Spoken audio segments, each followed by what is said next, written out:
Welcome to Below the Line, where we talk about working in Hollywood from the crew perspective. My name is Skid. I'm a former assistant director and your host.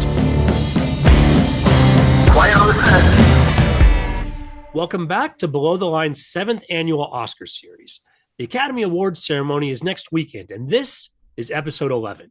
Whether you're listening to the podcast or watching us on YouTube, I hope you're enjoying the season. Today's category is original score, and last year's panel has returned. First, Chris Molanphy, chart analyst, pop critic, and host of the Slate podcast Hit Parade. Glad you could join us, Chris. Pleasure, Skid. Next to him is Louis Weeks, media and film composer, and composer to Golden Globe nominee NPR's Up First podcast. Congratulations, Louis. Oh, thanks. Happy to be here, Skid. And finally, Jennie Armon, you're a co-founder and music supervisor at Zoo Collective. Welcome back, Jennie. Thanks for having me. So nice to see you guys. Well, let's get into it. The 2025 films recognized for original score are Bagonia, Frankenstein, Hamnet, One Battle After Another, and Sinners. We're going to discuss them in that order, and spoilers are possible, so consider this a warning. When I introduce each film, I'll also recognize the composer by name. Please accept my apologies in advance for any mispronunciations. I expect that my guests will note any slip-ups, and I encourage them to correct me. First up, Bagonia, score composed by Jerskin Fendrix.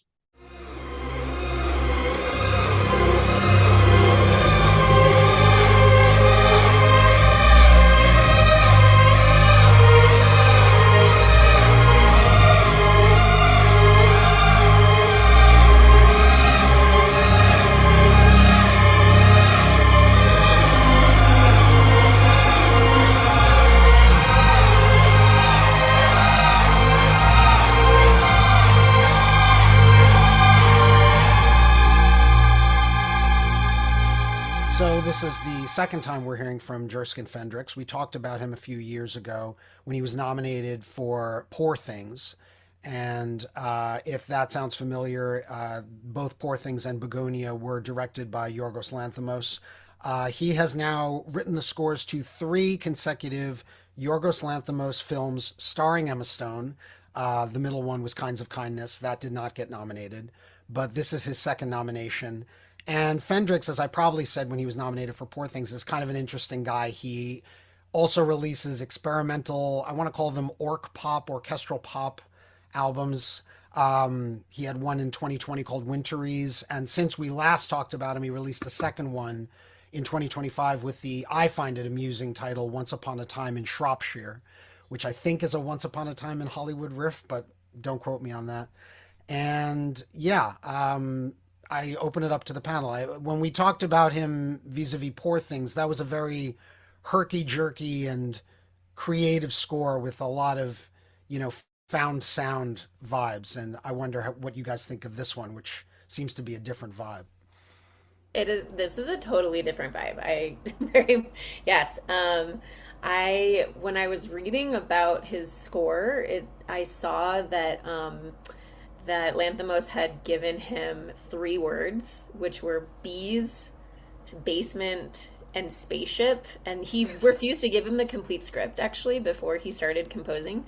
And so I feel like, okay, just my own opinion on that was like, I don't know if that's how I would recommend composing personally, because I felt like some things were really disjointed. There were these really beautiful moments, like the grand cycle, and then like just hearing this like buzzing and brewing, and then this beautiful peaceful moments when this psycho is kind of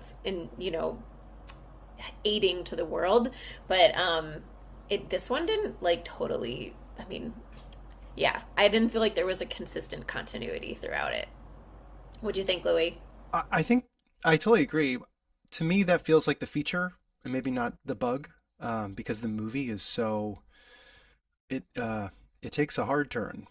And it's not expected, right? And so that kind of a hard juxtaposition, I think, of tones is makes sense in the film. My interest in Fendrix is kind of in like the where I suspect his work sits in the imagination of the Academy voters, which is this feels like a very much like a wild card um, nomination. I think it's deserving. It definitely has a kind of it feels like the most avant-garde of all of the nominees. It feels like the most playful. It has a kind of tongue-in-cheek kind of, bad boy kind of vibe to it, musically speaking, that I think the Academy seems to have their eye on his work. It's very similar to Poor Things in that it has that kind of punk, like punk persona, filtered through the lens of orchestral film writing. But, I think there's a kind of, I think that there is a kind of inventiveness to his writing, but there's also a kind of nostalgic Britishness to this score. Some of the brass and some of the fanfare kind of stuff feels very old Hollywood conventional in a way that I think there's kind of something for everybody if you're an Academy voter with an open mind. In the score, there's the really out there horror stuff. There's the kind of pop, inflected stuff that he does, on the side, but also makes its way into his music. And then there's the kind of orchestral, traditional flavors that are present. I think that there is no way that this wins. But it's fun to see it in there because it's a fun film and it's a fun score. And I think that this is a composer that like occupies a very important, an important lane, which is like the little troublemaker. He's like, not to diminish it, but like he's doing stuff that is a little bit of like a thumb in the eye of the tradition. It's funny, it's like subversive, but there's beautiful moments too. I like to see this kind of versatility from a score. Did you guys ever see the movie THX 1138 with I George know Lucas? of it, but I've never Yeah. actually sat and watched it. I mean, it's legendary in George Lucas's origin Yeah, story, but I think I saw it in college. They had a screening at Chris. me I'm sorry you too. missed it at oh, the I'm when sorry, I they missed we it. used to go to the college film festivals. Yeah. I saw it in college too in a film appreciation class, and this like it's been so long since I saw that film. Although I look very young. But this was like giving THX 1138 like experimental George Lucas Interesting. vibes, Lalo Schifrin vibes, and I was just like, oh man, and it made me want to watch it again, but it's not easy to find. No, Yeah, I I think that, mean, yeah, after you, sorry. Chris. No, my only other thought was I liked what Louis was saying about this kind of, playful vibe. The word I would use for both the movie and this score is schizo. It's eclectic intentionally, and that's the point.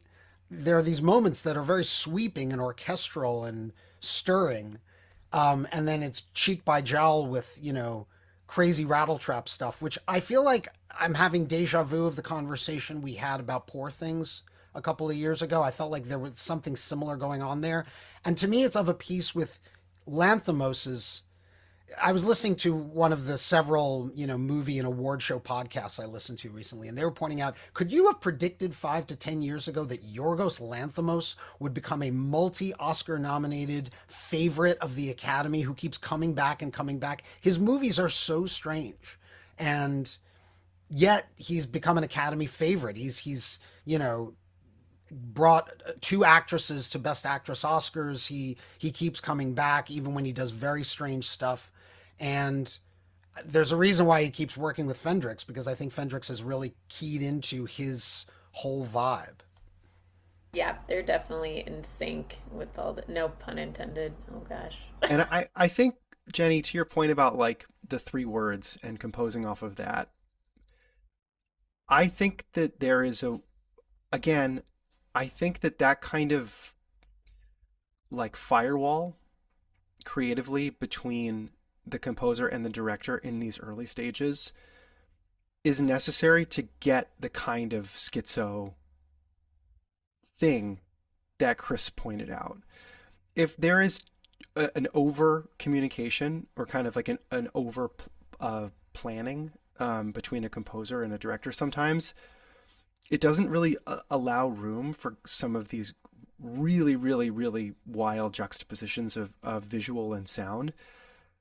So, who knows what it would have been like if it hadn't been scored this way. But I do think, again, like, I think that some of these things that are pretty wild and weird about the score feel like the feature rather than the bug.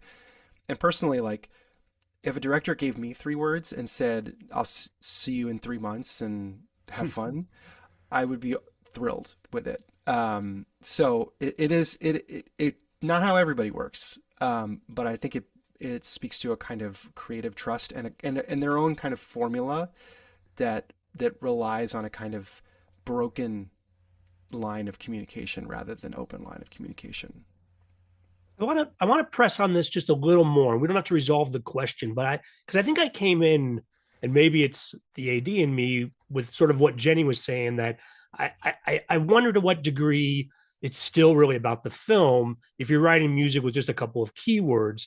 And the reason I just want to, but I also really like what you said, Louis, about how it works for this. And I really enjoyed the film and I enjoyed the score with it. And so I'm not challenging that, but I am wondering, and there's going to be an example of a film later on where the music that most people remember about it was not written for this film. In fact, it was written 2 decades ago, right? And you guys are going to get more into that when we talk about Hamnet. But at what point is writing it without having seen the film any different than, I don't know, going through past catalog and doing technically needle drops of score that you found somewhere else that actually work? Would that still be original score? And again, I'm not challenging Bagonia's place here, but I wonder to what degree, how decoupled can the film be from the process of writing score and still be the same project for purposes of the Academy, for the Oscars?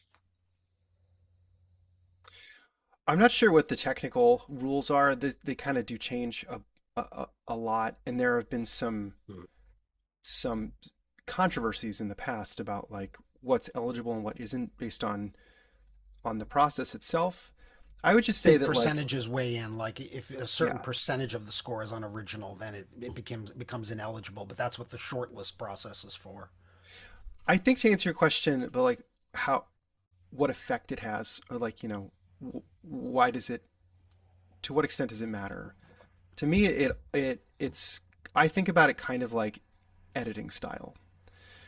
If you have a film that is like Scorsese, and it's full of oneers that are just tracking all of the action in a seamless kind of relationship from one action that leads to the next one, is a very different feeling than if you have something very abstractly edited where you have a shot that's cut to something that evokes a feeling but doesn't necessarily visually make sense. And to me, the analog is, the first one is a kind of scored approach. Everything that happens on screen, the composer is reacting to and kind of connecting the dots, making like a connective tissue between the story and the music.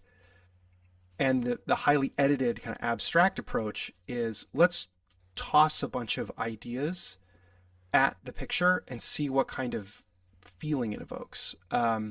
Both are like very filmic techniques, but they're like, one is kind of apples and the other's oranges. And I think an example of the opposite of this, I think, would be like Frankenstein, which we'll talk about, which is like truly classic Hollywood scoring, where everything that happens on screen is gesticulated in a piece of orchestration or a flourish. And you can't do that with 3 words in pre-score or like pre-production. It has to be like on the scoring stage, and you have to watch it with a microscope to get all the details and bring them out musically. So it's just, I think it's like it's a spectrum of like approach, and in that spectrum you kind of start to see some differences of kind rather than degree. And as a music supervisor, like, I mean, I personally crave the original composition aspect. Like it's made, and it's so magical. Like it's literally tailored to my project. versus like what Louis saying. I mean, I love a crate dig. I love crate digging, of course, but yeah, like having something that's custom bespoke to what you're trying to create is priceless. So, yeah. I would prefer original versus needle drops all the time. Tell that to Tarantino. I know. It works for some people. It just, yeah, different processes. Yeah. Yeah. Last words on Bagonia? Hearing none, Louis, you've teased our next film. That would be Frankenstein, score composed by Alexandre Desplat.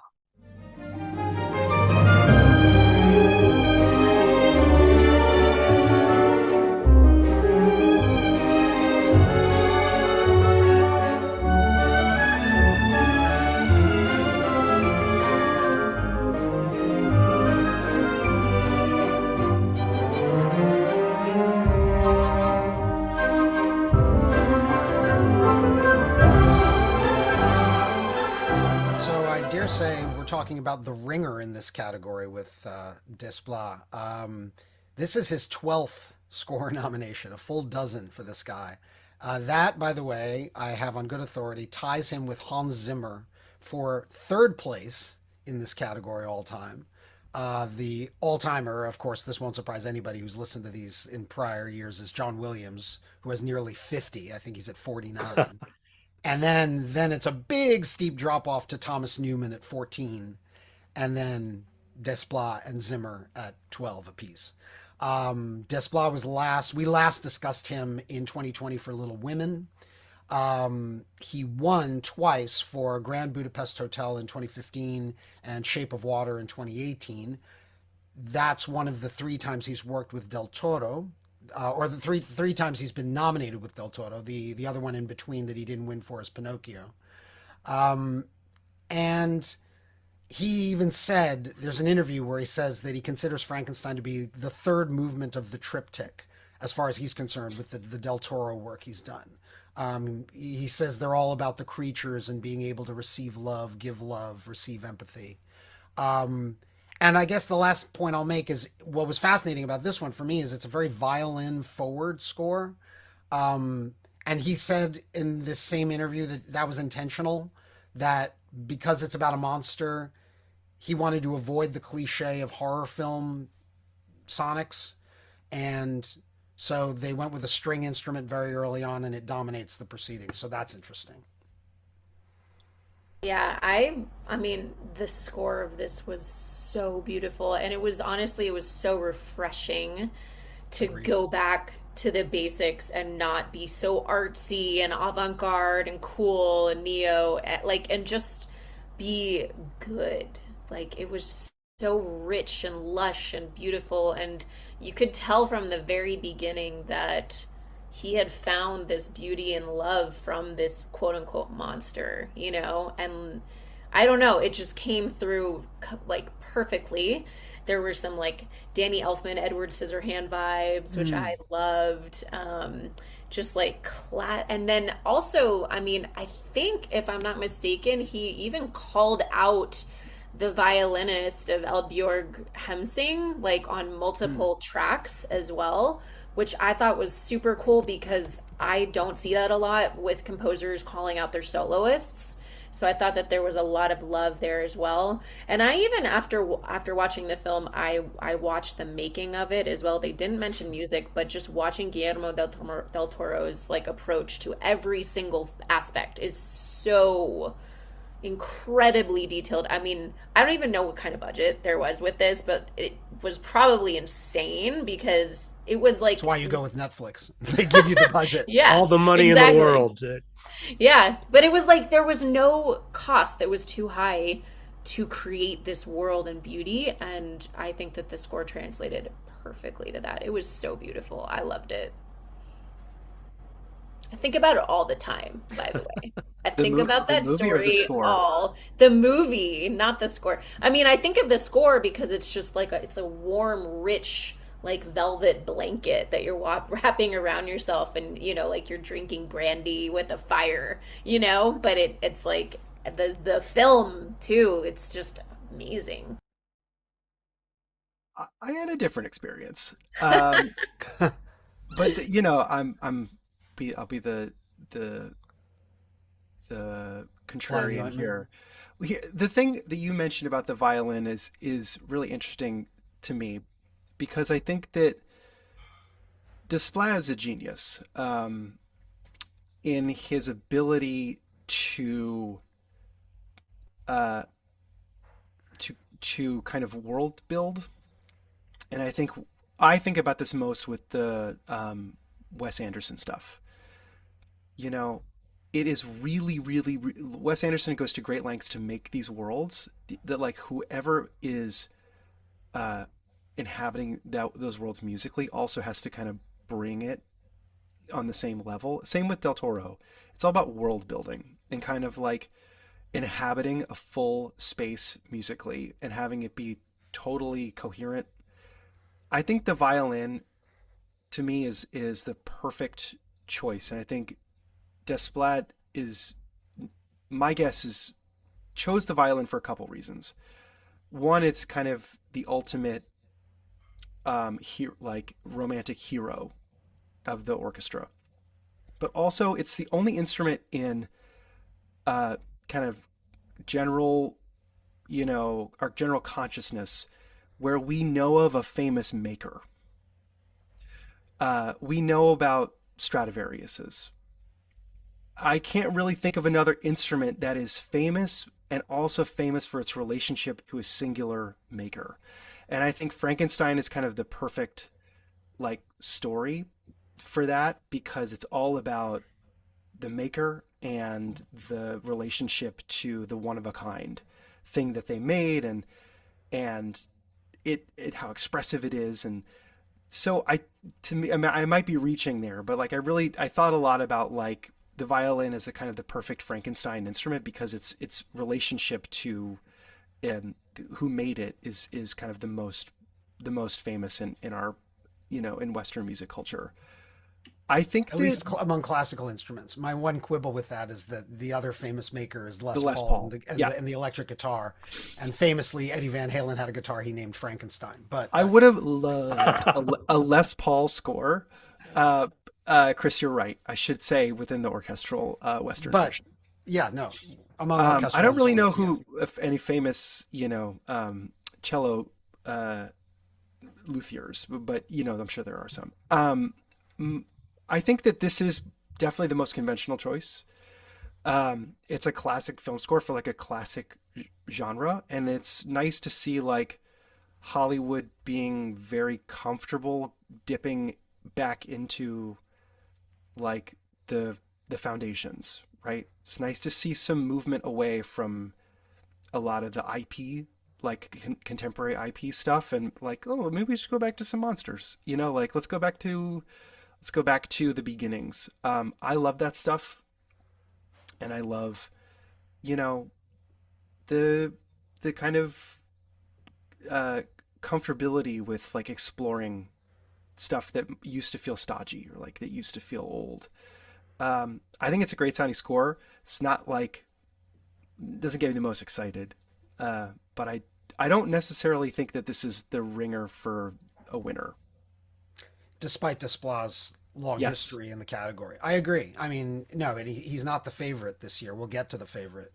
right. But yeah, I mean, like Jenny, I find this the most pleasurable score to listen to. It's just so lush. And what defied my expectations is there's something very goth about the way Del Toro assembled this world. For crying out loud, he's got Mia Goth, the actress, in the dang movie, and she's giving goth in her outfits, and the whole movie has that vibe, and you'd expect something a little quirkier, and yet the lushness played against that.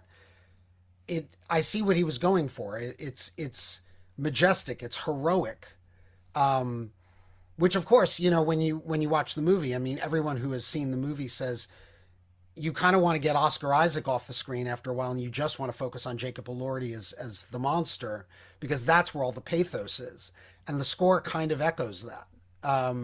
It's heroic where it could have been horrifying, and that Yeah, that impressed me. I mean, in general, in 2025 movies, there were lots of musical choices that went against the grain. We won't talk about it today, but for example, Marty Supreme being set in the 50s and having a bunch of 80s needle drops is really unconventional.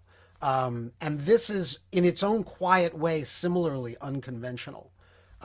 And I liked that. Yeah, I I agree, Louis, and I agree with both of you. Like I don't think this will win, but it was just very refreshing and um yeah, I don't want to give anything else away to the listeners about that film, but I could not take my eyes off of what's her name? Mia Goth. Mia Goth, yeah. Yeah, I mean, her costume design, her present, I don't know. And of course, Frankenstein, like the actual monster. But Yeah. God, what a great film. What a beautiful score. Well, we'll move on to the third film on our list. That is Hamnet, score composed by Max Richter.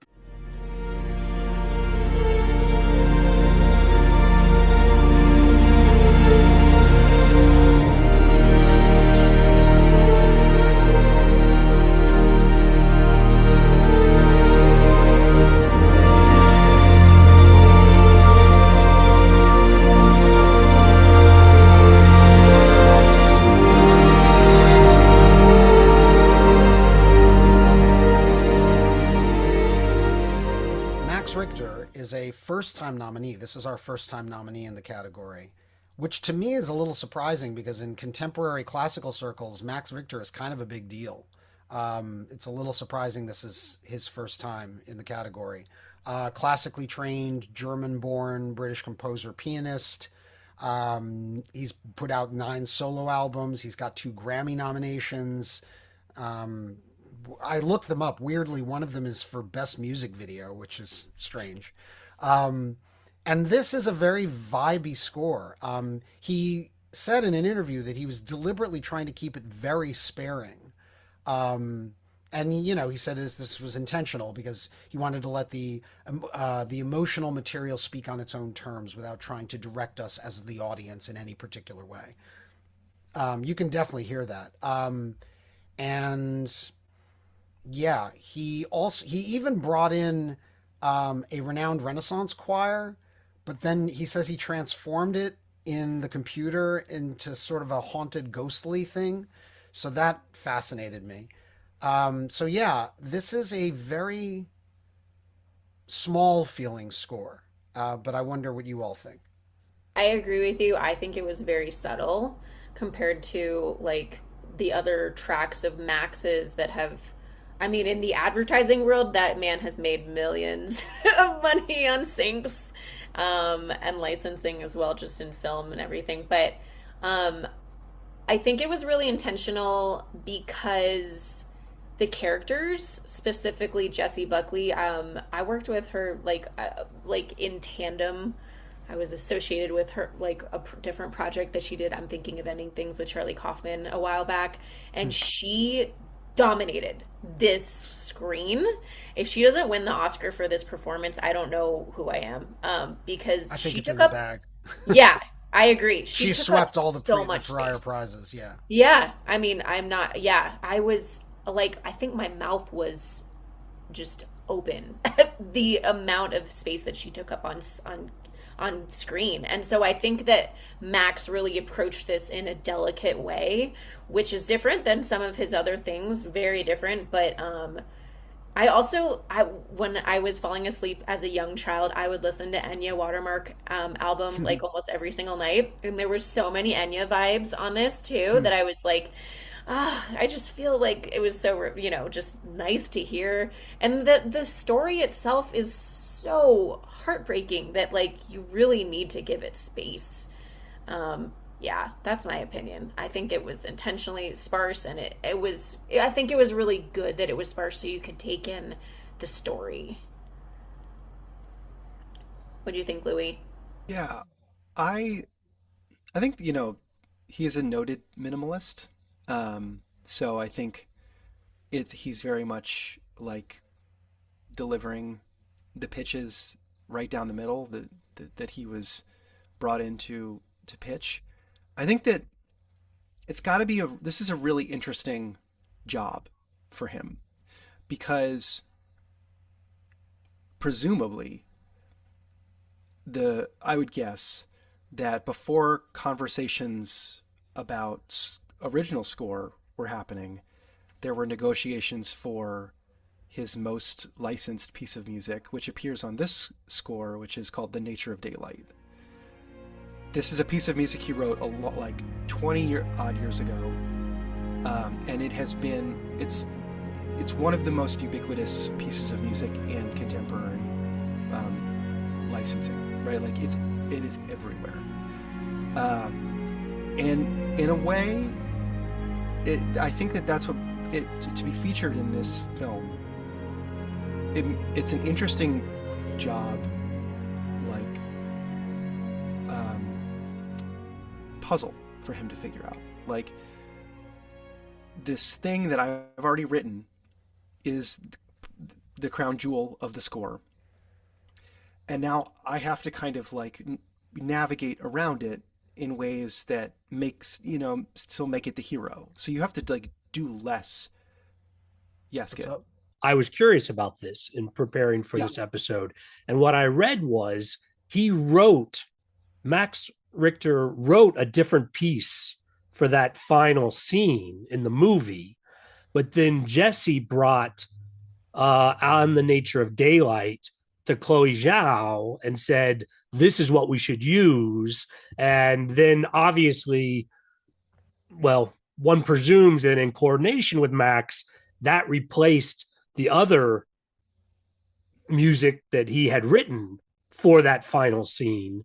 And as I alluded to earlier, that final scene, also because of the scene and because of the movie, that is, I think, the music that people remember from this film. But I don't know that he planned that as part of it ahead of time. Now, you guys may know better from looking into this, but that, again, I find this one very fascinating as a development.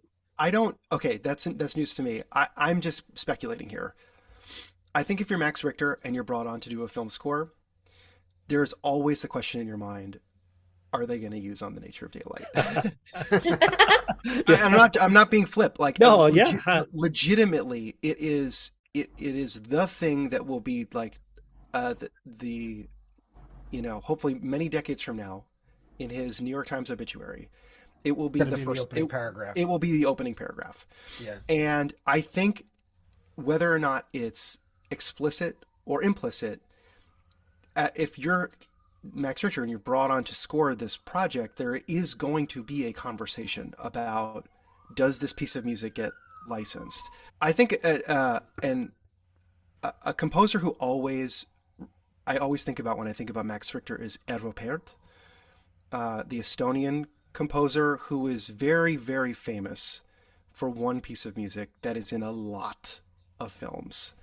And it's most famously it's in There Will Be Blood, and I think it's one of the reasons why There Will Be Blood's original score wasn't deemed as original score, because there was so much Pärt in the film. That being said, like, when you have a breakout smash hit in the instrumental world and in the crossover film scoring world, your job as a composer is often to kind of negotiate, where does this piece that they want to put in, like, where does it fit? And like, do I have to remake the magic of this piece? Am I competing with myself for this piece, or are we just going to avoid it entirely? It's a really fascinating dynamic, but I think that it doesn't take away from the skill of scoring this film or the power of this piece that's in it. It's just, it makes for a really interesting dynamic where, you have to wonder, like, how does Max Richter feel about this? Like, is he happy to have his work, this piece, yet another like super popular film, or is it like he would have preferred to have the original piece of music that he wrote in the final, climax of the piece? I'm gonna guess the latter. I don't know. Honestly, like some people are very, yeah, I mean, who knows? I mean, like like you said, he's made a living off this piece of music, and it's like, you know, who knows? I personally think it's a really great problem to have, because as a professional composer, one of the things you always have to do is you have to listen to other people's music that has been put in the temp cut by the editor or by the producers, and then you have to watch them fall in love with it, and then you have to convince them that your work is working better than what's in the cut. And if it's The love is real. yeah, and if it's your music that you have to convince them you're better than, it's like that's like kind of a champagne problem, you know. That is a champagne problem. It is. And also like just like to think about, Jesse Buckley jumping in and being like, no, this one. It just goes to show like when you're behind the scenes making the music and putting the music in front of people to decide, you have no control at all over what people are going to pick. Yeah, It could be someone's granddaughter that walks in for one moment and is like, I don't like it. And then the whole thing changes. True story. I have a fun sidebar story from the world of pop that I like to share. The Phil Collins, the drummer, tells this story that in the late 80s, he was invited by Tears for Fears to add drums to their hit Woman in Chains. And it occurred to him when he was in the studio that all they really wanted him to do was that explosive drum break that he does in the Air Tonight. They basically just wanted that. And he kind of had to press Roland Orzabal of Tears for Fears, like, are you just saying you just want da-da-da-da-da-da? And they were like, well, kind of. And so he had to do a version of that where there's an explosive drum break in the middle of Woman in Chains just to satisfy this thing that they thought this is what Phil Collins does. So and it's a case in point. He's competing with himself, to your point. Chris, and you have like that's the perfect way to put it, because some of these things are a lack of imagination, right, on the part of the people making this project. And it's like, oh, you did the thing there, do the thing again here. But the other thing, the other part of it is that these artifacts become really like emotionally and culturally resonant. And like there is a lot of value to placing the thing onto your project and letting it work its magic. Licensing music is the best. And like one battle after another has a lot of like needle drops that like that are effective. And so music is a really great example of like sometimes it's a lack of creativity on the part of the people making it, and they just want to use the thing that works. And sometimes it's like, well, we're going to like really like surgically deploy the cultural understanding that comes with this thing here, and it's hard to tell. In the case of The Nature of Daylight, it's a piece of music that just it has a direct grip on all of the heartstrings, and so it works. And it's the same composer as who's doing the film, and so there's no question about like cohesiveness. All in all, it's like a really subtle needle drop. So I mean, and also not like you're just to your point, Louis, when you license something, which I'm sure was a pretty penny to license that track too. Like there's a sentiment, like case in point, Super Bowl, all sentiment, all needle drops, the biggest tracks you can license because you want to connect with someone immediately. And I mean, it's interesting because like when I heard that track, I was like, oh, I love this song. And then I immediately was like, but that's lazy. I actually thought that. I was like, that's a lazy choice. But, I bet you Max probably had a different vision that just wasn't executed or it was passed up on. And yeah, I don't know. Yeah, I think it was an easy choice. And there was a lot of sentiment for people that have heard it before, that immediate connection, lock it in, so it was a clear formula for that. Well, we're going to move on to the fourth film on our list. Ooh, you keep teasing them right before we get there. That is One Battle After Another, score composed by Johnny Greenwood.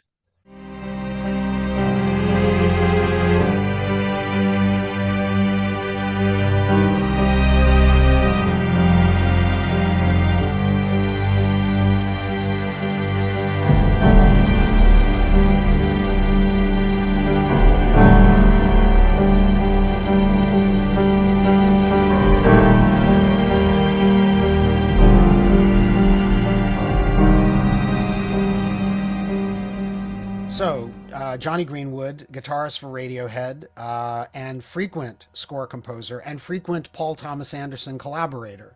This is his sixth consecutive Paul Thomas Anderson film. He did the score for There Will Be Blood, The Master, Inherent Vice, Phantom Thread, and Licorice Pizza, and now this. This is his third nomination. He received his second, not for a Paul Thomas Anderson film, but for Jane Campion's The Power of the Dog. The only PTA he was nominated for prior to this one was Phantom Thread in, I believe that was 2017. And for those of you who, like me, are keeping score at home among alternative rockers who have turned into score composers, this draws him even with Reznor and Ross of Nine Inch Nails. They've been nominated 3 times. Now Johnny Greenwood has been nominated 3 times. And one interesting point we may want to talk about, all of the tracks are by Greenwood by himself except for the song called Mean Alley, which was co-written with Tom York, the lead singer of Radiohead. So that's an interesting quirk. And I don't know about you all, but when I heard that track, admittedly I was listening for it, but I can hear a Radiohead vibe on that one, maybe more than anything else on the album. Totally. Yeah. And also Baby Darlene. That's another one where you're like, oh, I'm in it. I'm in this Radiohead concert right now. It's got an OK Computer thing going on or something. 100%. Yes. Did I interrupt you, Chris? No, go ahead, please. Okay. So this year I did something different where I listened to all the scores before I saw the films. I thought I froze. But with this one, when I was listening to it, I actually I hated listening to it just as a score. And then when I watched the film, I loved it. So it was really interesting. And it was the complete opposite with Frankenstein. But I mean, not opposite. Like I loved hearing Frankenstein and then I loved seeing it actually. So it's not the opposite. But it felt like initially just listening with no picture, it felt really improvised. It felt a little lazy. It felt urgent. It felt rushed. Like there was like chaos, but then you caught onto Me and Allie and Baby Darlene and you're like, oh, okay, I'm back in it. I'm back to being Johnny Greenwood fan or, Radiohead fan. But again, with picture, it just changed everything for me and it made it so much more sense as to why he made those choices. There's this tribal quality and it's raw. You can hear the imperfections and the glitches of different instrumentation. There's even something that kind of evokes kind of a twang of Sinners, if you will, which I'm not getting ahead. Don't worry, Skid. Now you're teasing the head, Jenny. That's totally fine. It wasn't. Keep our listeners around. But by the end of it, I really appreciated the improvised chaos a little bit, and it made more sense because of these characters and who they are and their DNA and their life is just insane as human beings. So I do think it really complemented the film a lot. And how cool would it be if he finally got his Oscar, I'm cheering for him. I hope he gets it. Yeah. I mean, I think if he gets it, it'll be because he's getting swept in on a one battle after another sweep. He's not the favorite for the category, but he is overdue. Yeah. Yeah, I think that this is a really a phenomenal score. I think that again, similarly with what we were talking about with Max Richter's Hamnet, kind of there's a larger conversation going on, I think, in Greenwood's work between the orchestral avant-garde tendencies he has with the more pop the pop realm that he inhabits. Same with Bagonia too. I mean, these are I think, that's kind of their defining characteristics, is this kind of one foot in each world. And I should say, from kind of come over here to my, composer nerd corner. 3 of the 5 scores nominated here, Hamnet, Bagonia, and One Battle After Another, share a connective production connective tissue, which is they are connected with the London Contemporary Orchestra, specifically. Yes, I read that. Yeah. With Hugh Brunt, who is the conductor and orchestrator and kind of like general creative mastermind behind that ensemble. And I think it's important for listeners to know that, like, while there's a lot of different people, a lot of different composers out there, there are people like Hugh Brunt and like the London Contemporary Orchestra who have their fingerprint on a lot of these things. And there is a kind of like, there's a shared DNA that is interesting because, I think, you don't often get to think about what commonalities these productions have, which they have a lot because it's a pretty small world. So I find that interesting. I think all three of those scores share a kind of experimental quality, which I'm drawn to more than something like Frankenstein, I think. But yeah, I think that the Greenwood stuff is so like experiential, and it really, like, you live in it. You don't really like listen to it. You kind of like just let it kind of, just haunt you, and kind of like poke at you and kind of swirl around you. It's very effective film score. And it's really cool recording quality too. I think that these are the thing about these scores, as opposed to the Frankenstein score, the more traditional one, is that they are constructed kind of from the ground up, making choices about how does each instrument want to be sculpted, how does each sound want to be like mic'd, how should it be edited and mixed, and it's really like making a weird sculpture where every unique element is handcrafted. And something like Frankenstein is, let's get the best like space, let's get the best orchestra, let's get the most lush orchestrations we can find. Let's point our microphones at it and let's just do this thing like it's a Deutsche Grammophon recording, which is great. And that's why it sounds so good. It's just a difference in approach. I think that the Academy doesn't really like see that distinction. We've seen like with One Battle After Another, I don't think it's going to be like, oh well, that's constructed in a way that's different from Frankenstein. I think what I'm trying to wrap my head around is like, how does the Academy, like, how do they identify their emotional connection to the music? And we can talk about some of the films that didn't get nominated as kind of a data point into what they see as music versus not music, or like, which is always a conversation in these things. But yeah, anyway, this score is, I think it's great.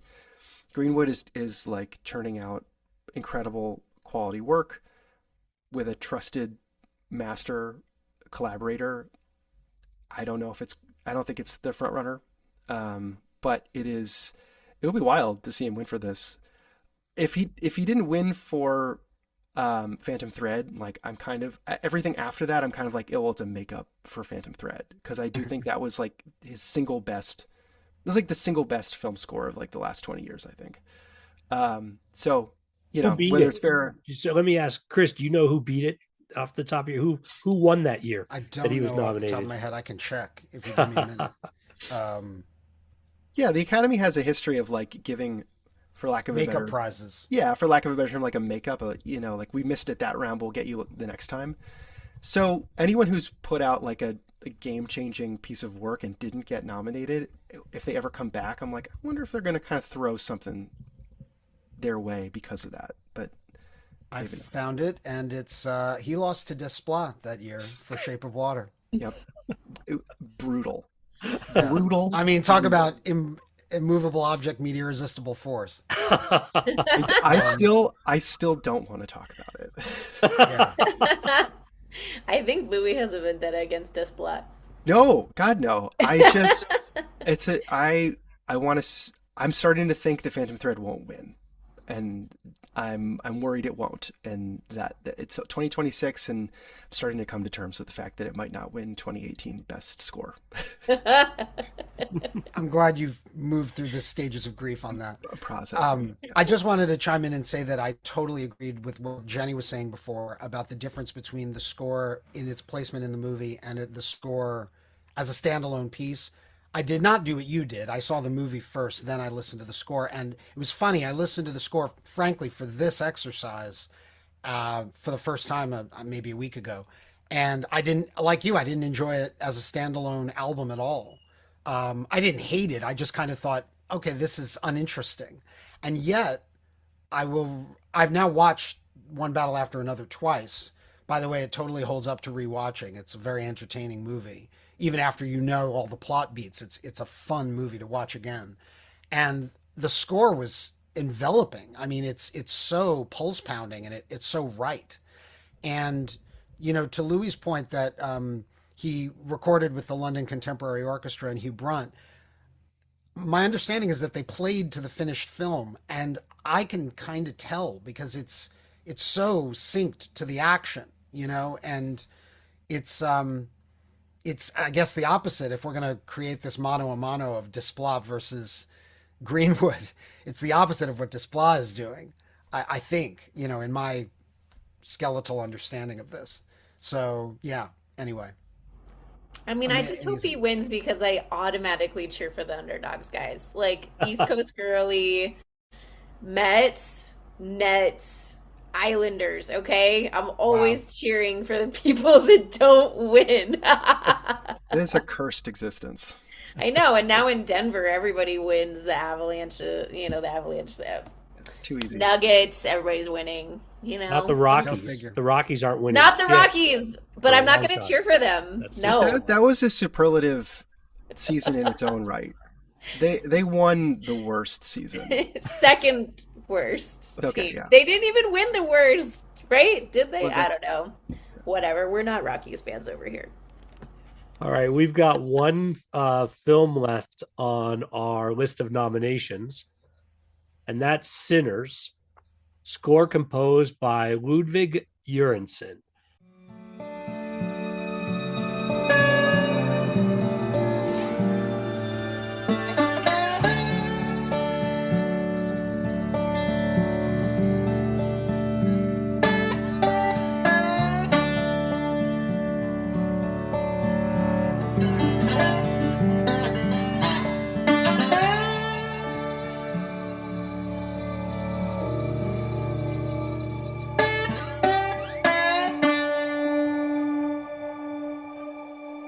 So we've been teasing this the whole episode. This is the heavy favorite. He's already won at the Critics' Choice Awards and the Golden Globes. And every time Göransson is nominated, he wins because this is his third nomination and it could be his third win. He's already won for Black Panther and Oppenheimer. As another theme that's come out in this is we have these score composers that are tied to a specific director. In his case, it's Ryan Coogler. He has scored all 5 of Ryan Coogler's films: Fruitvale Station, Creed, Black Panther, Wakanda Forever, and Sinners. By the way, they met in college, so they go way back. And interestingly, this year, it's an abundance of riches for Göransson. He's also nominated for Best Original Song, so we're going to be talking about him in our original song conversation as well. And I guess the only other thing I'll say is that, you know, reportedly during pre-production, Ryan Coogler sent Göransson recordings from the 30s and early 40s, particularly Robert Johnson, and you can definitely hear that in the finished product. But I'd love to know what you all thought of this score. I love that you brought up Robert Johnson because I looked into that too, and I think that there was a lot of intention behind using him as the inspiration and the crux of the story Sure. of selling, you know, of him selling his soul to the devil for his sound. By the way, I am such a wuss. I was so scared to watch this film, and I still am scared to go outside at night right now. But Weren't we coaching you over email a few weeks ago because you hadn't yes, watched it you yet? were. I finally watched it watched on it. a film during, like, sorry, on a flight in daylight in order to not be scared, and I was still. But anyways, I digress. This film is a freaking masterpiece. There are so many beautiful ties, like just cool stuff. I want to curse, but I'm not gonna. It's just cool. I love that it ties to like 1930s Mississippi Delta blues type vibes, and there's this like sadness and this like grit. Oh my gosh, so much grit and this like imperfect raw guitar. It's like tied in with slave songs, and I mean there is just so much like I would say substance to this. There is so much substance and just history, and you just feel it coursing through your veins. And then there's this one scene that we won't get into, but you can just it ties all the genres. It brings it to today visually and instrumentally as well. I mean, I would listen to this album and this soundtrack. I just listen to it sometimes. I'll just play it. It's a masterpiece. The scores, because it should be said, there are two soundtracks for this film. There's the score and there's the soundtrack. Have you listened to both? I listened to both. Yeah, the soundtrack, I mean, I'm not totally into, what's her name? Haley Seinfeld's track. But, no, I listened to both, and I would honestly play both. Like, I think both are really, really special, and, like, something for composers to watch out for. Like, they should take note of the amount of effort and studying that went into this creation.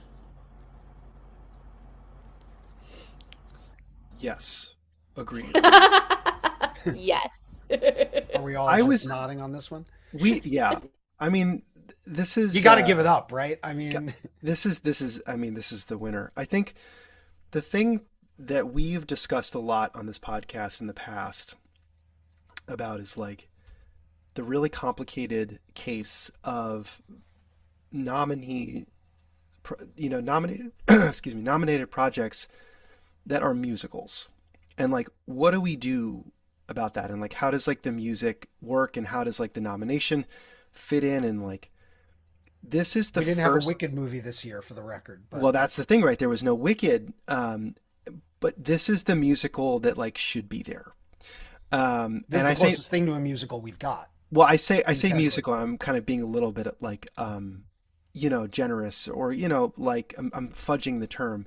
But because I hear what you're saying. Because I think that at its core, this is a score that is truly instructive about the story, but using the form and the history and the mechanics of music to inform the story, rather than purely like emoting the story beats, if that makes sense.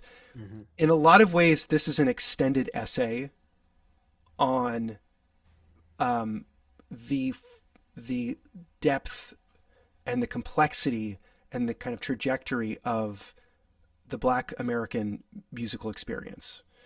And the music operates on such an instructive level. The scene, Jenny, that you're referencing in the juke joint, when there's this fantastic like occasion of all time travel, musical time travel, I was like levitating. I was like just like buzzing, and like I turned to my wife and I was just like, this doesn't happen.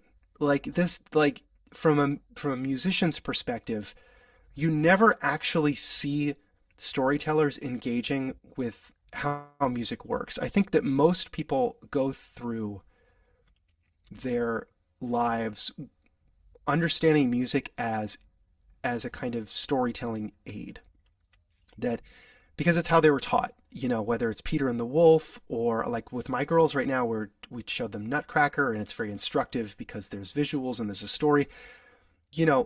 we teach children, and then from there on, that music is the thing to tell the story of your emotions. But the deeper reality is that music is its own thing. It's not the thing that takes you to the thing, it's just its own thing. And it's very hard to convey that. And it's very hard to, especially within a narrative framework like filmmaking, to explain to people that music is not just like the accompaniment. Like, it has its own language and it has its own set of rules. So the fact that this film was able to kind of allow space for music to be to have a thesis, right? Like, it made an argument.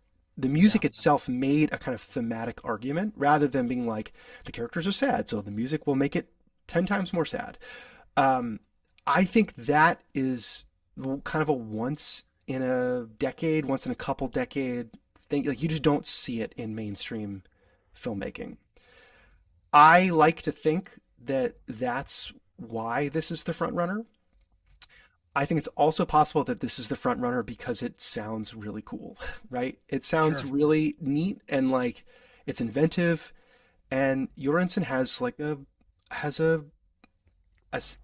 an understanding of what contemporary filmmaking sounds like.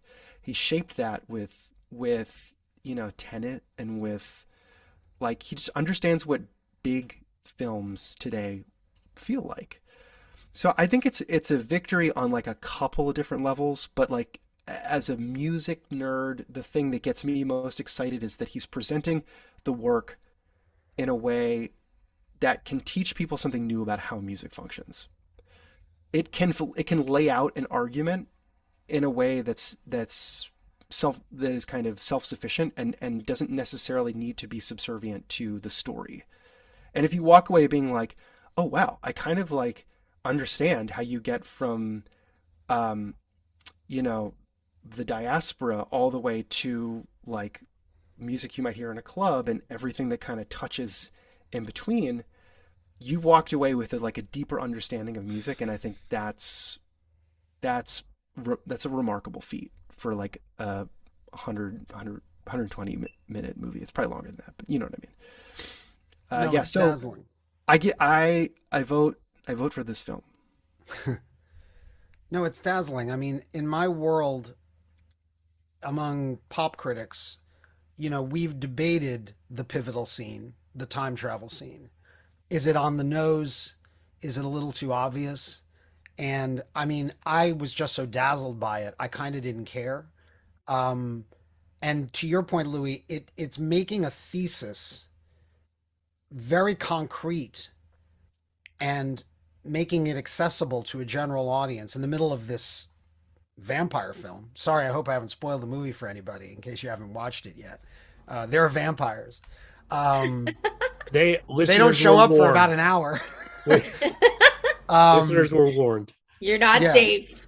Yeah. Just don't invite them in.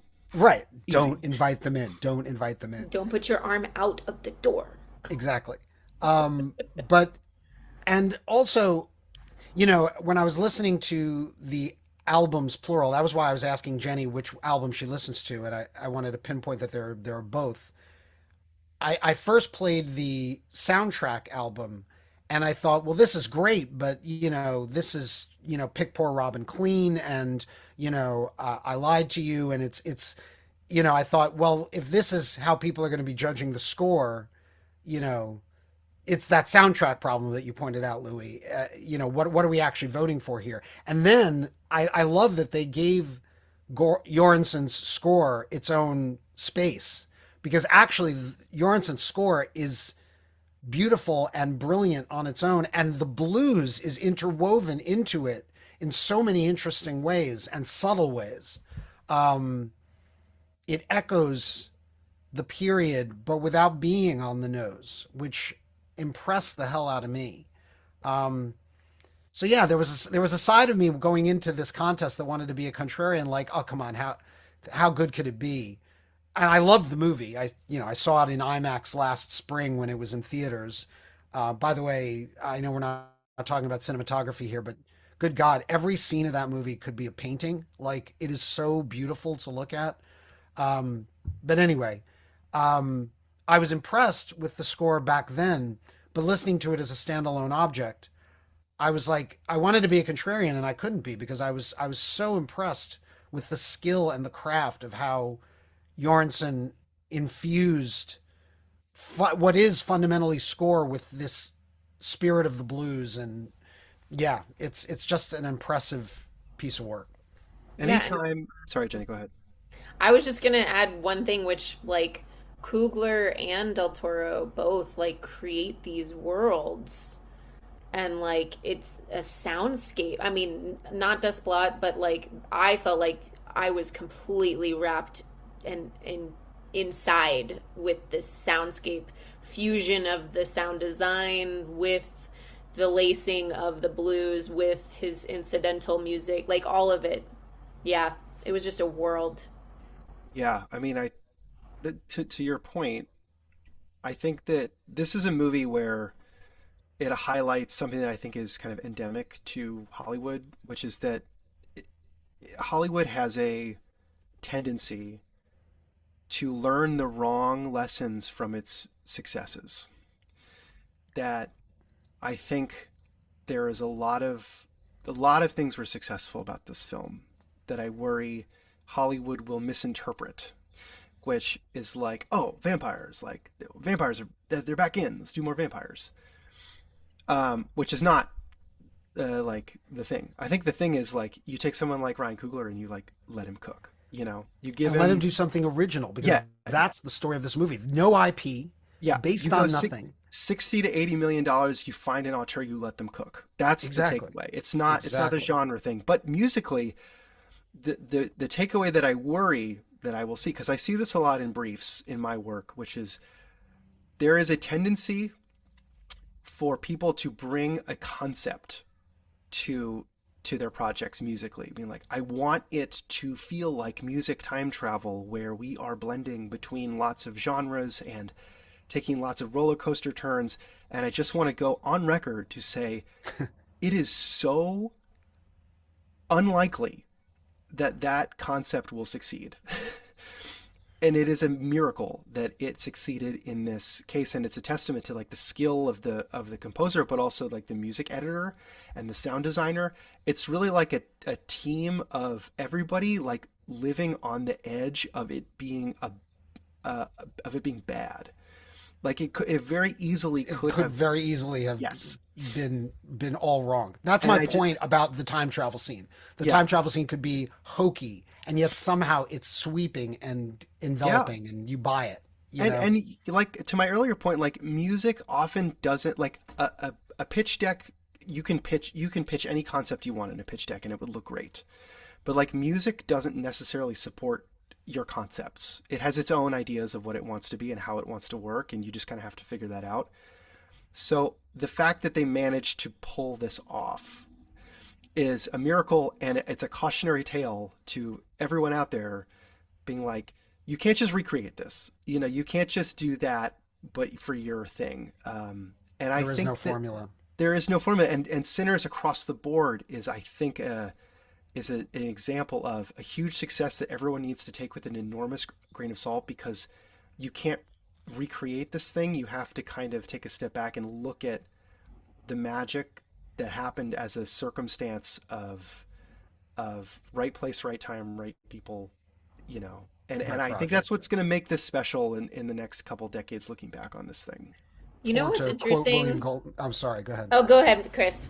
Or to quote William Goldman for the umpteenth time, nobody knows anything. Like, you know, you can't recreate the formula. Anyway, sorry. Yeah, but I mean, we don't really get into like, I don't know, controversial statements here, but the crux of this entire film from this black director, mostly all black staff, and crew almost, was like how people commodify and take advantage of black artistry, and I just want to be a devil's advocate here that Ludwig Göransson is white, And he's like, I don't know, I'm just saying that because it just should be said, like I think that he brought forth like and summoned something so special and beautiful, and like kudos to him.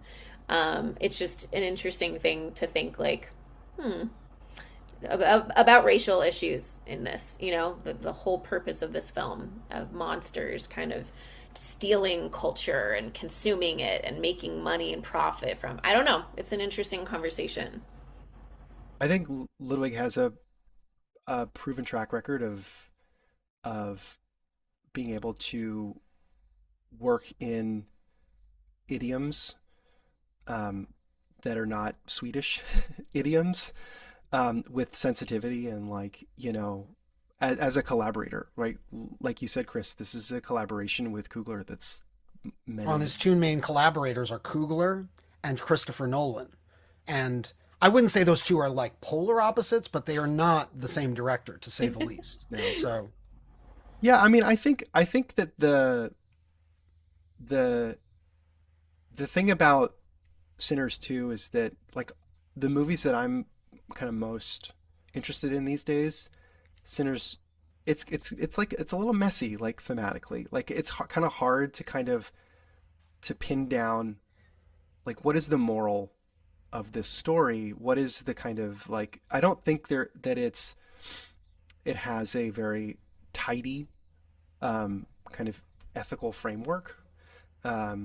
It has it's just like it handles a lot of stuff in a way that's like really interesting. And again, like to the collage of the music stuff, I think that probably there might be a lot of artists who are like, you can't just like put us next to each other and like, create equivalence like that. But I think that there is a sensitivity and a kind of musical understanding that makes it, like it makes an argument that I think is a thoughtful one.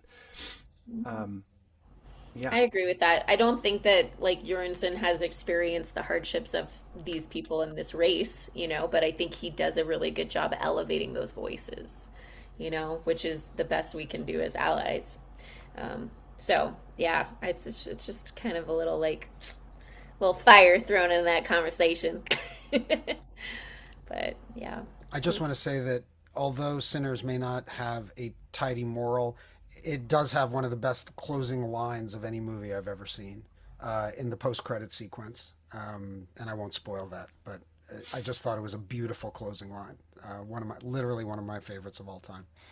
Anyway, We've been talking about a lot over the course of these podcasts. That's what 16 nominations will do for you.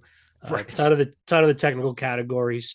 So any listeners who have been following along but have yet to go watch Sinners, well, yeah, please go catch up.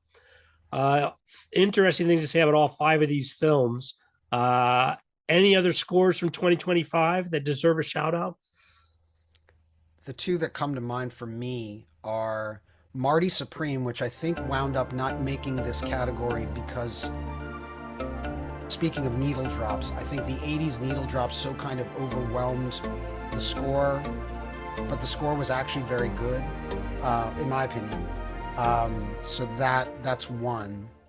And the other one is Tron Ares, which was the major contribution last year from Trent Reznor and Atticus Ross.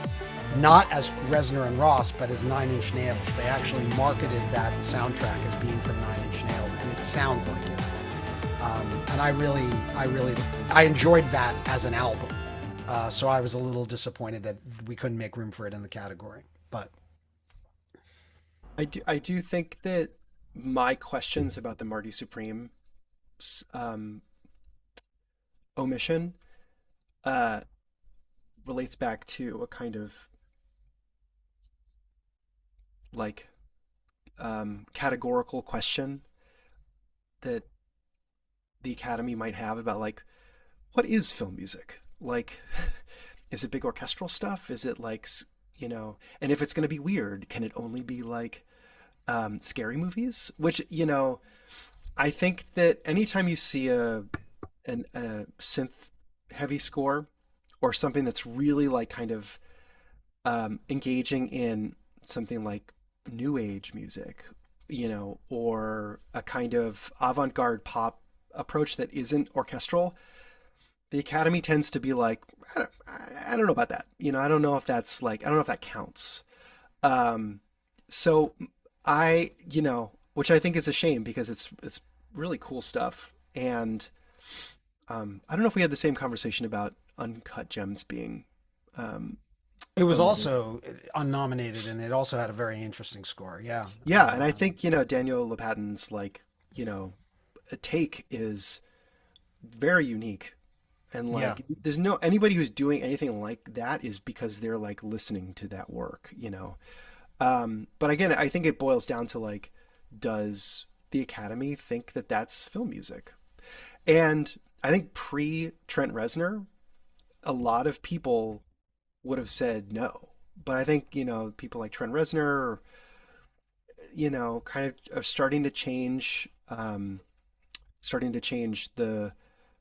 definitions in people's mind about what film music is. I was also kind of surprised, but just because it's the Academy, I was kind of surprised that F1 wasn't nominated.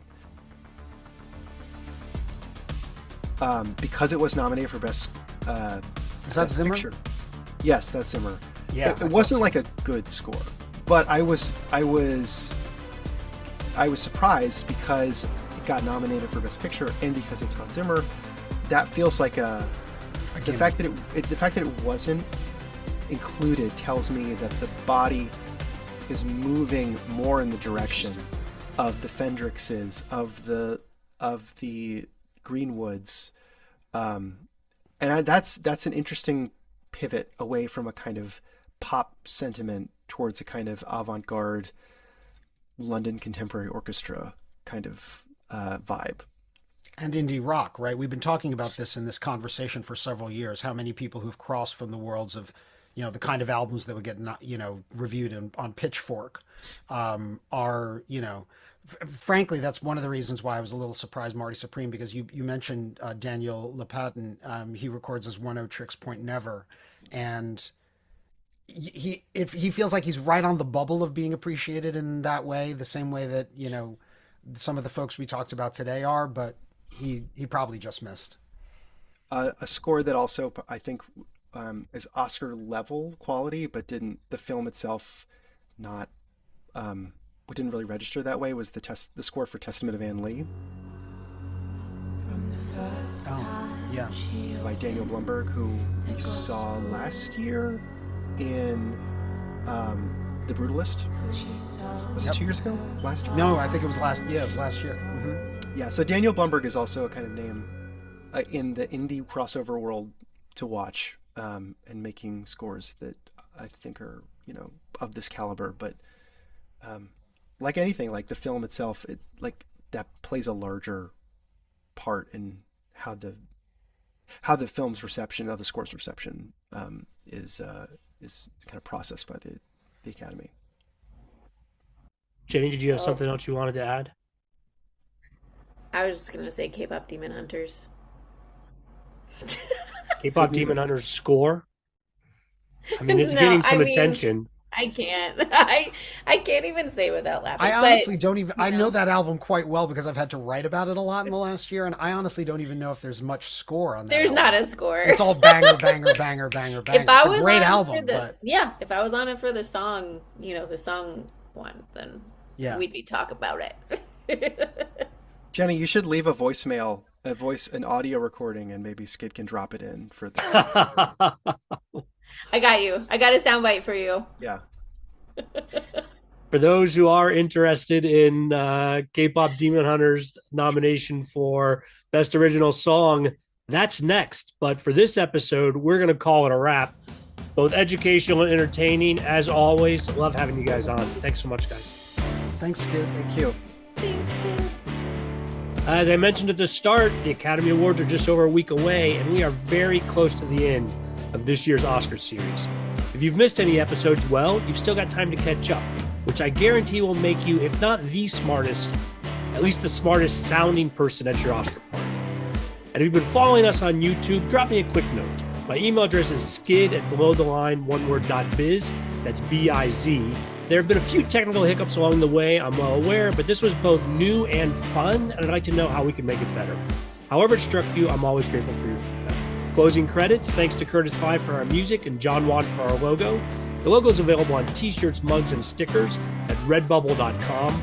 To all of our listeners and YouTubers, I appreciate you. Please rate us wherever you get your podcasts and tell your friends. Thanks again from Below the Line.